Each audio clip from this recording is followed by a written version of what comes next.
वसुदेवसुतं देवं कंसचाणूरमर्दनं देवकी परमानंदं कृष्णं वंदे जगद्गुरु श्री गोपाल कृष्ण महाराज की जय। माय बापू 184 यवने आहेत। त्या 184 यवनेच्या 4 गरजा आहेत: आहार, भय, निद्रा आणि मैथुन। आहार जर आपण खाल्ला नाही, आहार घेतला नाही, पर्याप्त आहार, तर माणसाला जे हे शरीर मिळाले, शरीर साधन आहे शरीर, तर हे साधन माणसापासून दूर होऊ शकते, जीवापासून दूर होऊ शकते। आहार, भय जर धरलं नाही आपण तर आपण मरू शकतो, आपल्याला मरण प्राप्त होऊ शकते। कारण जर भय नसलं तर आपल्याला जाळ करणार नाही, अग्नी कळणार नाही, आणि अग्नीमध्ये आपण जर उडी घेतली तर आपण त्यात जळून जाऊ आणि आपल्या शरीर आपल्यापासून सुटल्या जाईल। आयुष्यात आहार, भय, निद्रा, जर निद्रा पर्याप्त घेतली नाही आपण तर माणसाच्या मेंदूवर परिणाम होतो आणि तो माणूस म्हणजे वेडा होऊ शकतो। तर असं आयुष्य म्हणजे आहार, भय, निद्रा आणि मैथुन म्हणजे शरीर सुख, स्त्री पुरुष सुख, हे जर घेतलं नाही तुम्ही तरीही देखील माणसाची प्रकृती चांगली राहू शकत नाही आणि तो वेड्यागत होतो आणि मग तो त्यातच मरू शकतो। पण असे 4 गरजा आहेत आपल्या, तर त्यापैकी आहार ही एक महत्त्वाची गरज आहे। तर माणसानं आहार कसा घ्यायला पाहिजे, तर हे माणसानं कसं वागायला पाहिजे, कसं झोपायला पाहिजे, कसं जागायला पाहिजे, किती चालायला पाहिजे, हे सगळे तत्त्व गीतेमध्ये, चांगल्या लोकांसंग कसं बोलायला पाहिजे, आपल्या जर विद्या प्राप्त करायची तर त्या गुरुकडे जाऊन काय करायला पाहिजे, कसं वागायला पाहिजे, ते म्हणले तद्विधी प्रेमपातेन परिप्रश्नेन सेवाय उपदेक्षन्ति ते ज्ञान ज्ञानेनच तत्वदर्शिनं। त्या माणसाकडे जा म्हणले, जो तुम्हाला विद्या देईल त्याच्याकडे जा आणि त्याला प्रेमपात करा, तद्विधी प्रेमपातेन, आणि त्याच्या हिशोबानं तो ज्ञान आणि विनयपूर्वक प्रश्न विचारा आणि ते ज्ञान मिळवून घ्या। आणि तसं जर ज्ञान तुम्ही मिळविलं, हे ज्ञात्वान पुनर्भाव मेव मेशेशी पांडव हे भूतानशेषेन द्रक्षशात मन्यत्वमयी। तर ते म्हणले असं जर तुम्ही ज्ञान त्याच्याकडून प्राप्त करून घ्याल तर तुम्हाला कधीही अज्ञान उत्पन्न होणार नाही, तुम्ही कधीही अज्ञानात ग्रस्त होणार नाही, असं श्रीकृष्ण महाराजांना म्हणजे प्रत्येक गोष्टीबद्दल। तर आणि चांगल्या ब्राह्मण लोकांशी, चांगल्या लोकांशी कसं वागायचं आपण, तर ते म्हणले देव द्विज गुरु प्राज्ञे पूजनम शौच मार्जनम ब्रह्मचारी महिषांचे शारीरम तप उच्यते।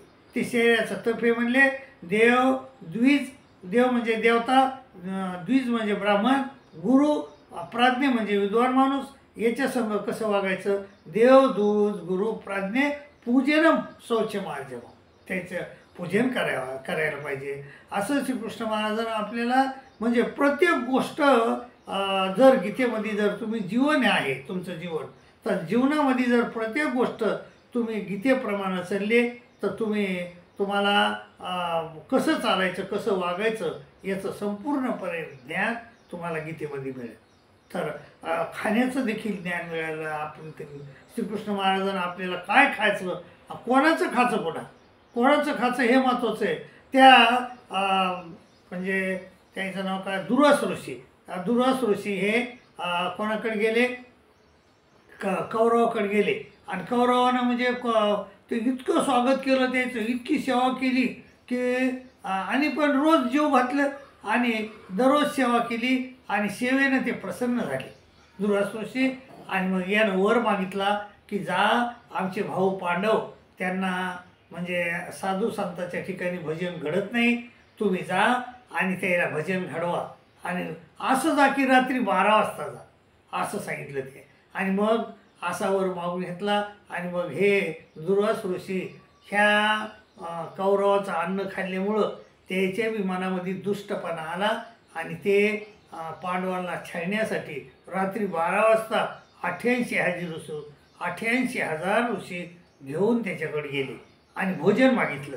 मग द्रौपदीनं धाव केला श्रीकृष्ण महाराजाचा आणि श्रीकृष्ण महाराजानं आले आणि आल्या आल्या म्हणले, द्रौपदी मला फार भूक लागली, काहीतरी खायला दे. आता म्हणली बघ, मी तर तुला कशामुळे बोलवलं आणि तूच मला खायला मागतोस का? तर ती म्हणे नाही, ते पात्र आण. अक्षय पात्र होतं ते जो, त्या पात्र आण.